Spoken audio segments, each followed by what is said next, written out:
construit. Bien sûr, nous avons hérité d'un certain nombre de choses, chacun à notre manière. On vient de différentes origines. Vous avez entendu que Nicolas Sarkozy a décemment dit, même moi qui suis en partie hongrois et en partie grec, à partir du moment où je suis français, mes ancêtres, ce sont les Gaulois. Et c'est-à-dire qu'il adhère à un roman national qui est largement mythifié, qui a été inventé sous Napoléon III. Mais on pourrait dire tout aussi justement, peut-être même plus justement, mes ancêtres les Berbères, mes ancêtres les Sénégalais, tout ce monde de l'Empire, parce que la France d'aujourd'hui, ça n'est pas seulement l'Hexagone, c'est l'héritage également de l'Empire. Ce n'est pas par hasard que Mohamed Merah tue les enfants juifs de l'école Ozar HaTorah à Toulouse le 19 mars 2012, 50 ans jour pour jour après le 19 mars 62, qui est la mise en œuvre du cessez-le-feu de la guerre d'Algérie. Il y a plein de rues, il y a des milliers de rues du 19 mars 62 en France, parce que c'est quand le contingent est rentré. Les municipalités Front National les débaptisent aujourd'hui systématiquement. On voit bien, et Merah était né dans une famille algérienne qui détestait la France, qu'il essaye d'utiliser ce carburant rétrocolonial, si j'ose dire, pour pousser sa volonté djihadiste de fracturer la nation. Merci beaucoup Gilles Kepel, le temps passe très vite. Bonne suite de programmes sur France 24.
Up.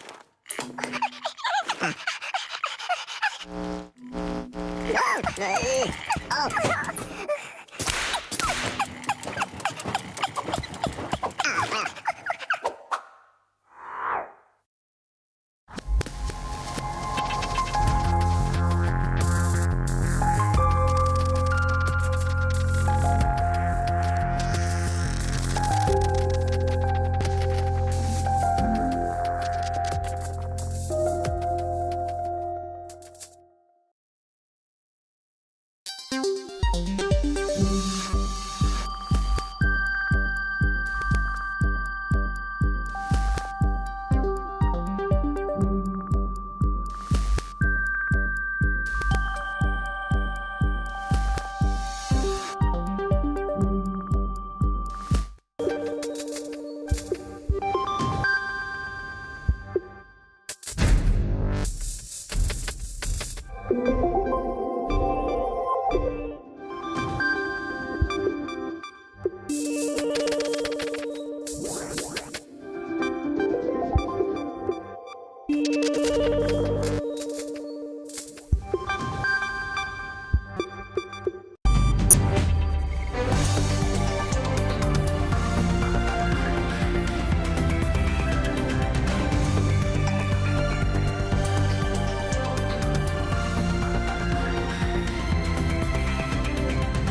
Bonjour à tous, merci d'être avec nous sur France Info. À la une ce matin, notre spationaute normand est arrivé au milieu des étoiles. Ça y est, Thomas Pesquet est dans la Station spatiale internationale. Notre envoyé spécial a pu rencontrer sa famille. Reportage à suivre. C'est une première en France. Les candidats de la droite et du centre se soumettent à une primaire. Le premier tour a lieu aujourd'hui. Comment fait-on pour voter? Les détails dans un instant. Plus jamais sans gants, moto, scooter, tous les 2 roues motorisées sont concernés. À partir d'aujourd'hui, conducteurs et passagers devront porter des gants certifiés. Sinon, ça sera une amende, 68 €.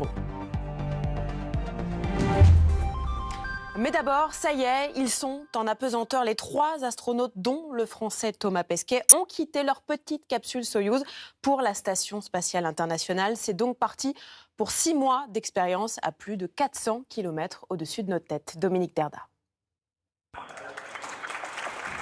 On ne les avait pas revus depuis leur décollage de Baïkonour. 2 jours plus tard, les voici enfin à bord de la Station spatiale internationale. Ils sont accueillis par ceux qui les ont précédés il y a un mois, 2 Russes et un Américain. Sur le visage de Thomas Pesquet et celui de ses camarades de voyage, la joie d'être arrivés à bon port, le soulagement peut-être aussi.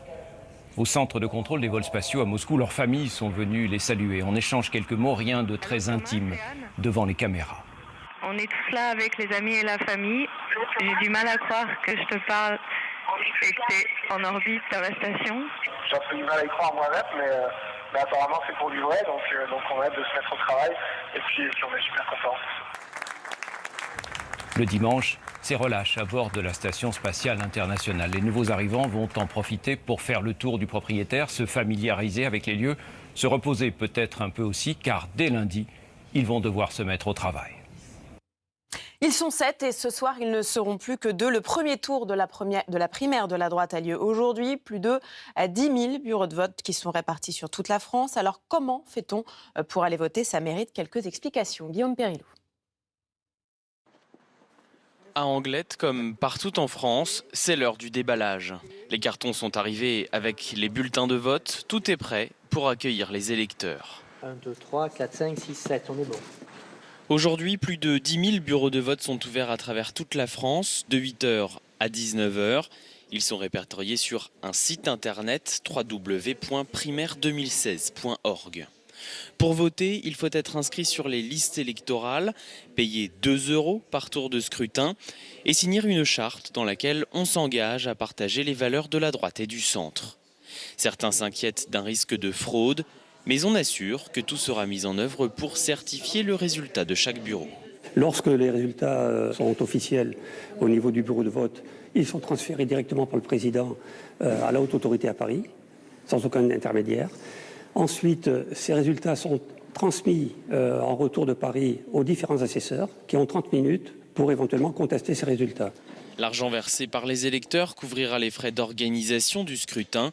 Et si la somme s'avère supérieure, elle servira à financer la campagne présidentielle du vainqueur.